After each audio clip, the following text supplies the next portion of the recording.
All right, welcome to Myers Mushrooms. Today I'm in the fruiting room and I'm doing a deep clean.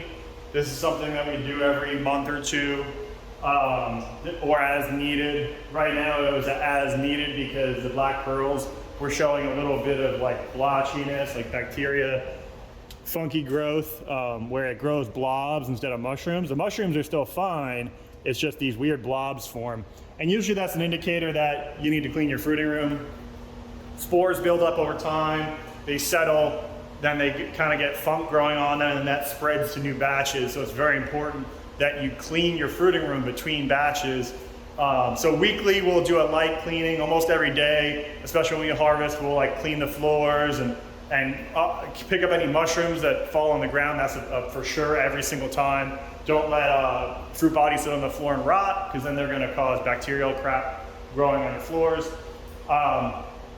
And then we clean the fans, clean the walls and all that. So I started out with a hot water pressure wash to get most of the residue down. I pressure washed the whole room pretty thoroughly, but there was still kind of like a little film that you could feel. So then I went ahead and did like kind of car wash style with Dawn and just microfiber towels in a bucket and wipe down the walls, wipe down the ceilings, clean the fans. And as you can see, these fans, these are greenhouse fans we're running from Greenhouse Megastore, and they're rated for wet environments, they're closed motors.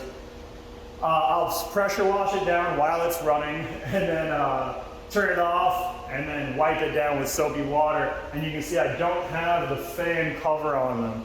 It makes it a lot easier to maintain. Those are well above reaching height, so it's not like people are gonna be reaching their fingers into them and cutting their fingers off or nothing like that.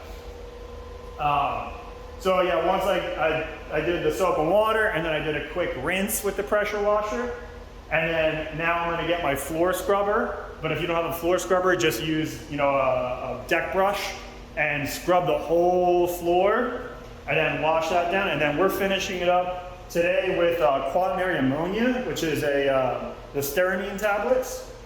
It's like the trade name. Sometimes we always rotate sanitizers. You never want to just keep using the same thing over and over. So we've used oxine, which is chlorine dioxide. We use quaternary ammonia. We'll use Pine Sol, which is an acid sanitizer. And then also Star Sanitizer, which is another acid sanitizer. So that's what we're doing in here. I'm out here cleaning today. It's Saturday, so I gotta work on a Saturday, but sometimes that happens. We gotta keep up with production. Right now we're doing right around 200 pounds a week. We're already ramping up to around 300 pounds a week. Our demand is growing finally. It's been a long time of 100 pounds a week, which is like barely putting along for this operation. Once we hit 300, maybe even 400 pounds a week, that's when it's really at full speed. So I'm excited to finally see that. And the main thing with that was just the demand wasn't there. We didn't have, especially with COVID, I got back from my deployment, it was COVID, wasn't a huge demand at the restaurants. It's finally picking up, so I'm very happy about that. So that's pretty much it. Just make sure that you're cleaning your fruiting room a lot. Some mushrooms that are really bad with, if you're not cleaning your room enough, or if you're not that spectrum of clean enough, is king oysters.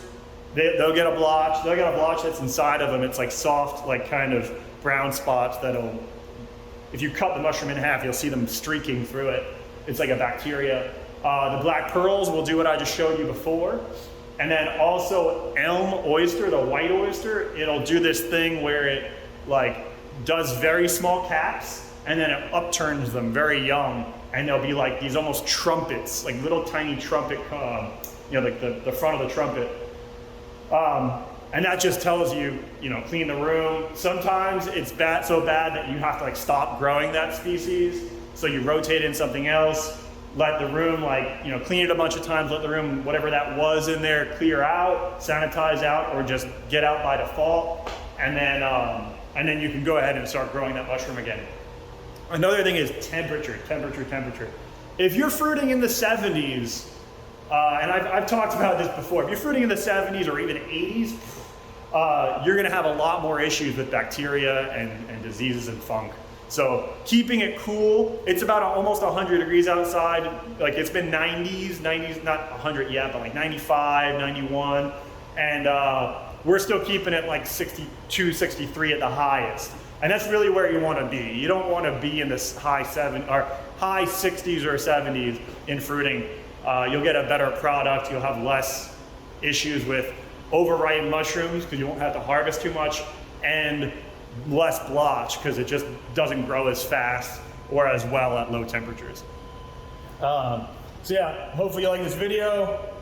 Make sure you shop MyersMushrooms.com. We have spawn now, so we have Amycil spawn, and we have spawn from Kennett Square, from Mushroom Supply. So that they're both excellent pro grade, top tier spawn that is, you know, commercially produced, not something that somebody built some lab. Like even my lab doesn't even hold anything to what the caliber of their spawn and their facilities are. So if you need top-notch spawn that gives you no doubt that it's good, MyersMushrooms.com, we got it for you in stock, ready to ship, no lead time. So ships every Monday, Tuesday. So all right, y'all have a good one.